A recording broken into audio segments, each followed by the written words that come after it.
11वीं कॉमर्स व्यवसाय अध्ययन का व्यवसाय संगठन का स्वरूप, जिसका आज 8वां और आखिरी क्लास है।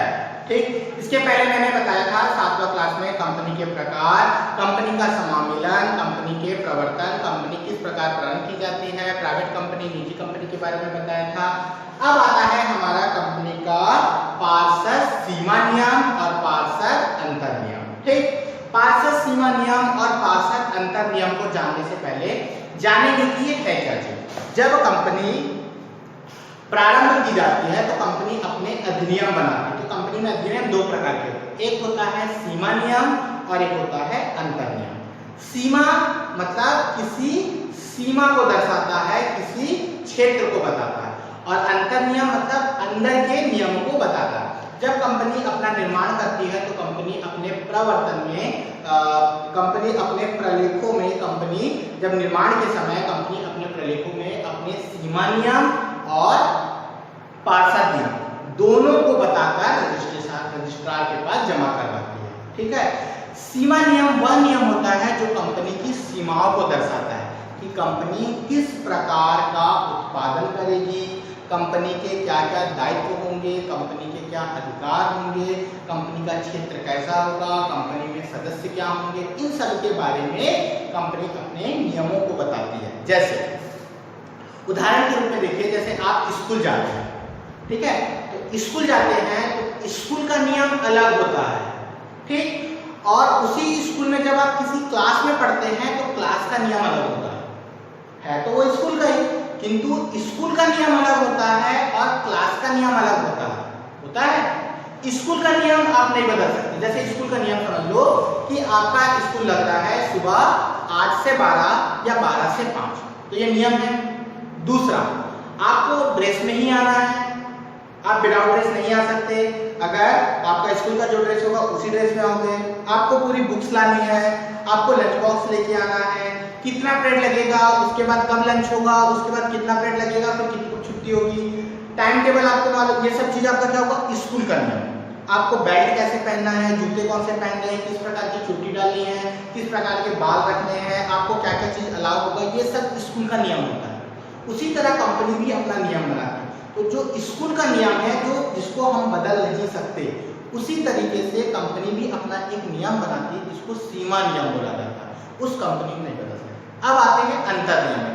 तो अंतर नियम वह नियम होता है जिसमें कंपनी किस प्रकार कंपनी को चलाना है, वह नियम। स्कूल का नियम अलग हो गया, अब क्लास का नियम। क्लास में कितने बच्चे बैठेंगे, लड़के लोग कहाँ बैठेंगे, लड़कियां कहाँ बैठेंगी, किस प्रकार कौन टीचर कब आएगा, कौन सा पीरियड कब लगेगा, कितने समय में कौन सा पीरियड होगा, किस दिन टेस्ट होगा, किस दिन कॉपी चेक होगा, किस टॉपिक को सर पढ़ाएंगे, किस टॉपिक को नहीं पढ़ाएंगे, कौन सा क्वेश्चन लिखना है, ये सब क्लास का नियम होगा। बच्चे किस प्रकार हल्ला नहीं करेंगे, मॉनिटर कौन होगा, ये सब चीज हम लोग क्लास में नियम बताते हैं, आते हैं तो ये सब होता है ना, तो ये क्लास का नियम है। उसी तरह कंपनी को किस प्रकार चलाना है, तो चलाने के लिए कि कंपनी में कितने कर्मचारी काम करेंगे, किस प्रकार वेतन होगा, किस प्रकार के काम उत्पादन किया जाएगा, किसके द्वारा उत्पादन किया जाएगा, कंपनी में किस प्रकार की मशीन लगेगी, कच्चा माल हम कहाँ से खरीदेंगे, उस कच्चे माल में कितना व्यय करेंगे, कितना उत्पादन, ये सब चीज कंपनी को चलाने के नियम है।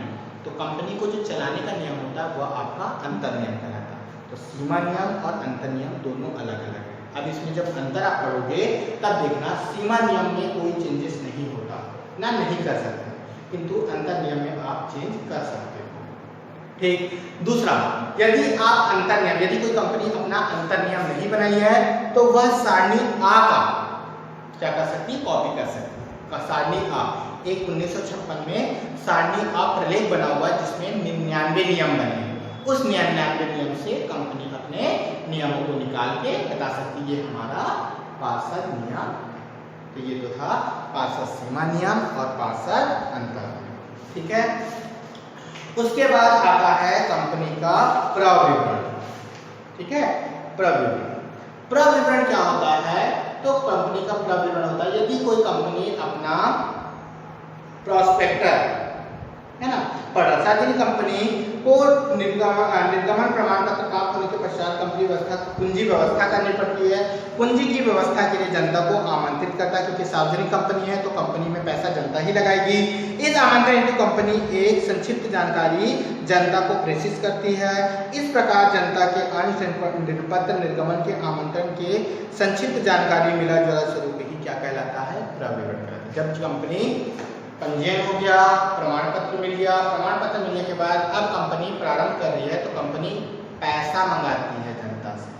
जब कंपनी जनता से पैसा मंगाएगी तो अब कैसे मांगोगे पैसा, कुछ ना कुछ तो प्रलेख देना पड़ेगा, जनता को बताना पड़ेगा कि नहीं हमारी कंपनी है, हम इतना पैसा लगवाना चाहते हैं, जनता इतने अंशों को निर्गमन करें।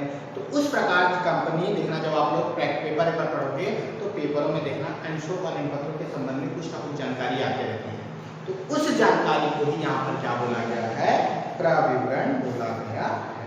ठीक, स्थानापन्न प्रविवरण, इसके बाद आता है स्थानापन्न प्रविवरण। स्थानापन्न प्रविवरण होता है जब कंपनी प्रविवरण जारी नहीं करती तो उसके स्थान पर कुछ प्रलेखों बनाकर रजिस्ट्रार के पास भेज दो, उसको बोला जाता है स्थानापन्न प्रविवरण।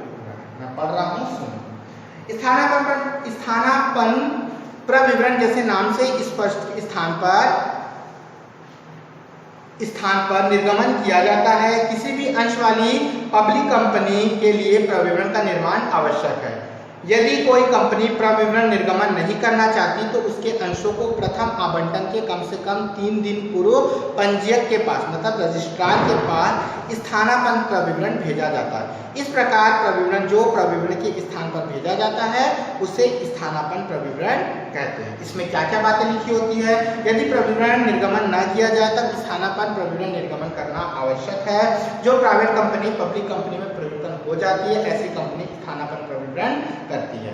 अगला, कंपनी के निर्माण के समय जनता को अंश प्राप्ति की आशा ना हो या कंपनी निर्गमन के समय जनता को प्रतिभूतियां देना ना चाहे।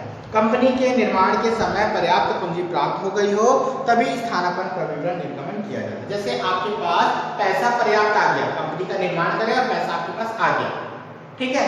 अब हम जनता को बुला तो नहीं रहे, पर हम पब्लिक कंपनी है किंतु जनता को बुलाना आवश्यक है, किंतु हम जनता को नहीं बुला रहे। तो ऐसी स्थिति में पैसा भी है और जनता को नहीं बुलाना चाहते और कंपनी कौन सी है, पब्लिक, तब हम प्रविवरण के स्थान पर पंजीयक के मतलब रजिस्ट्रार के पास क्या करें, स्थानापन्न प्रविवरण भेज दे और बता दे हमारे पास पैसा ऐसा हो गया है, हम कंपनी का निर्माण या कार्यकाल प्रारंभ कर रहे हैं। इसको बोला जाता है स्थानापन्न प्रविवरण।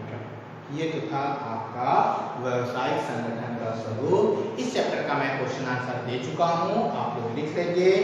नेक्स्ट क्लास में हम लोग इसके बाद का चैप्टर अध्याय 3 चालू करेंगे। इस अध्याय का नाम है निजी सार्वजनिक एवं वैश्विक प्रतिष्ठान, ठीक है। नेक्स्ट क्लास में हम लोग चालू, क्लियर है।